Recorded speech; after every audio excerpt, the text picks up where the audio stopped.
Bismillahirrahmanirrahim. Assalamu alaikum wa rahmatullah. Okay, everybody, I'm here today to answer a very commonly asked question in regards to learning the Arabic language. What book should I use? The Madinah Arabic series or Arabiyyah bayna yadayk?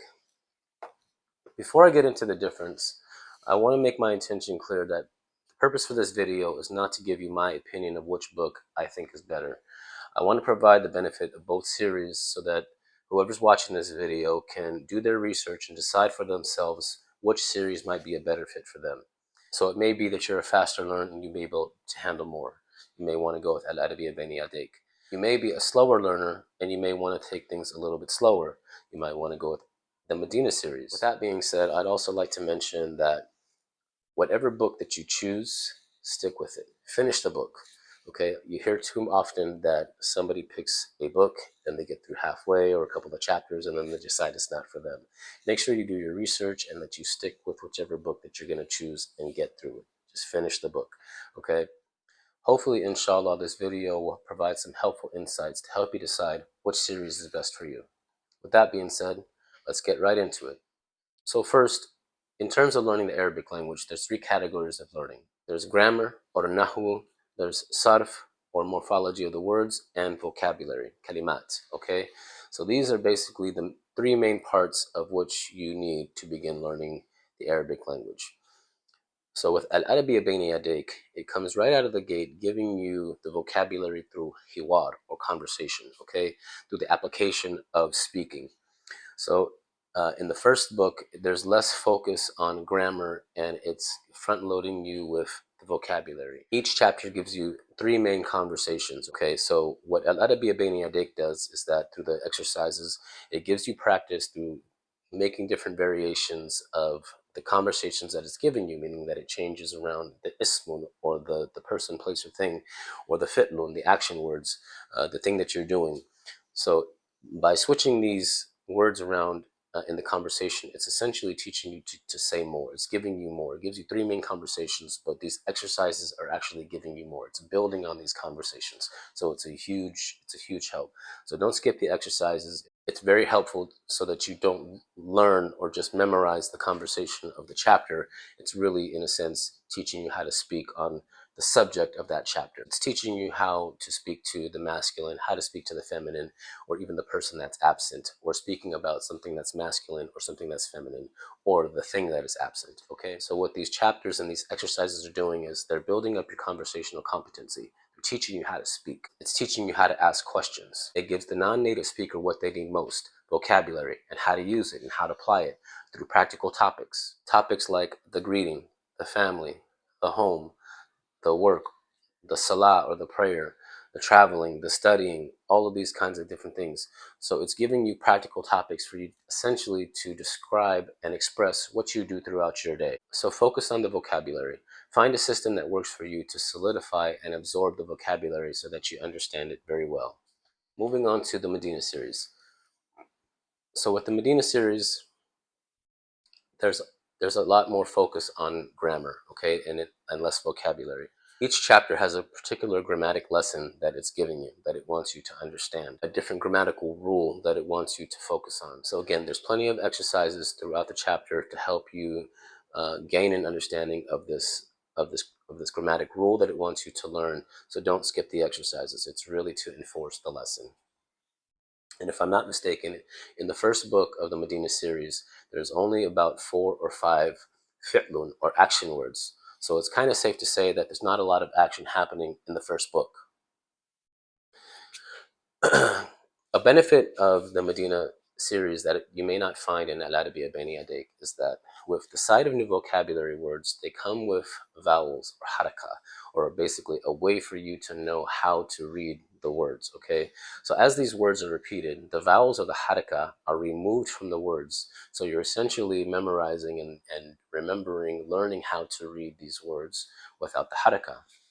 And what happens is when you learn the grammatic rules of the chapters, you start to understand i'rab. You start to understand why the endings of words change depending on their roles in a sentence. So when things are happening, depending on what grammatically is happening in a sentence, you begin to understand how and why words change at the end okay, at their endings.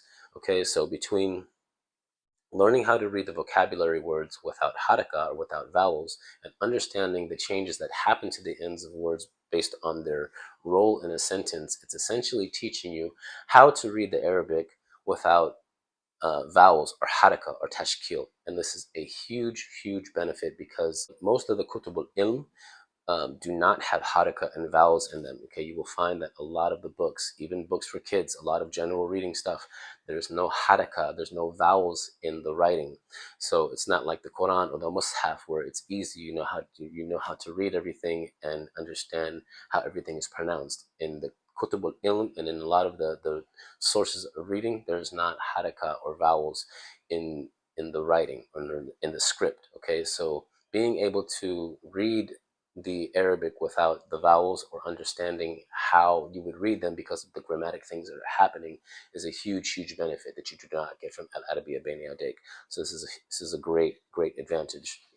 So it's really preparing the Talibul Ilm for future books of knowledge, for future studying. Something else to keep in mind is that Al-Arabiyyah bayna yadayk is a 4-book series, and each book has 2 volumes, so giving a total of 8 books for the Al-Arabiyyah bayna yadayk series, and they are very big books. Okay, the Madinah series is a 3-book series, or at least what's most commonly available, either online or in the PDF. Okay, um, I have been, I've heard that there may be more books actually if you study in Medina. So if somebody knows or maybe be able to enlighten us or give us more information about this, drop a comment in the box below if there's more than 3 books. But what's commonly available when you purchase them online or if you find the PDFs, it's a 3-book series for the Medinas.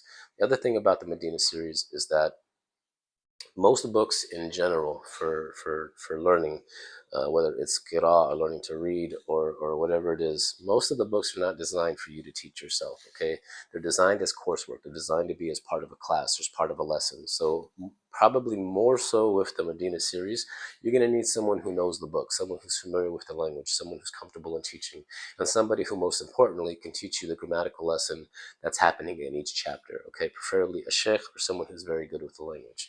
Okay, so this is the takeaways from both books. Okay, I'm not going to tell you which one I think is better. I think they're both great books, and you will get a lot of benefit from both of them, Insha'Allah. So if you think you can handle more, you're a fast learner, and you want more, in which essentially you do need more. You need the vocabulary. You can go with Al-Arabiyyah bayna yadayk. Okay, just make sure before you move on to the next chapter that you've understood everything in the chapter. You understand all of the words, and you understand what's going on in the conversations. Okay. If you want to do Al-Arabiyyah bayna yadayk and you're a slow learner, you can still do the Al-Arabiyyah bayna yadayk. Just take your time. Make sure that you're understanding everything before you move on. Okay? If all of that vocabulary seems overwhelming to you, you can go with the Medina series. The Medina series is a great balance between vocabulary and grammatic rules. Okay? So also, something I would like to mention or suggest is that for the one that is able, if you are able to, there is actually probably a great benefit in you going through both books simultaneously.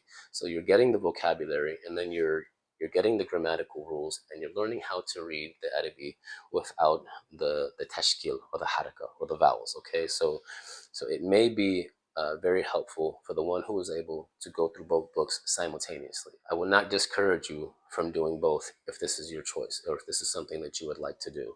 Okay, so keep in mind that getting into the study of the Arabic language is a lifelong journey. Okay, nobody masters the language in a short period of time. I don't care what videos you've seen or what they claim or what they say. Nobody masters the language in a short period of time. Learning the Arabic language is a lifelong study, especially if you go later into more advanced studies later on. So if you get into tafsir or if you get into hadith, you're going to be constantly learning the language. Okay, so this is not something you're going to get through Medina or you're going to get through Al-Arabiyyah bayna yadayk and you're going to have mastered the language. No, it's not going to work like that. The study of the Arabic language will be a lifelong journey for you. So if it takes you a little bit longer and you're increasing your understanding and solidifying your understanding and getting a better understanding of the Arabic language by going through both books at the same time and it taking a little bit longer is not a big deal. It's going to benefit you in the future, inshallah. Inshallah, I would like to start doing some lessons on one or both books. If you would like to see one book over the other, drop some comments in the comment box below. Let me know which one you would like to see lessons from, and inshallah I can put something together and get some videos going. May Allah make your learning journey easy. May He make you successful. May you benefit from whatever you decide. And may it be a means for you to understand Allah's book, the Quran, and His religion. Allahumma ameen. Jazakallah khair for watching. Thank you again. Like, subscribe, drop a comment, and let me know what you think. Assalamu alaikum wa rahmatullahi wa barakatuh.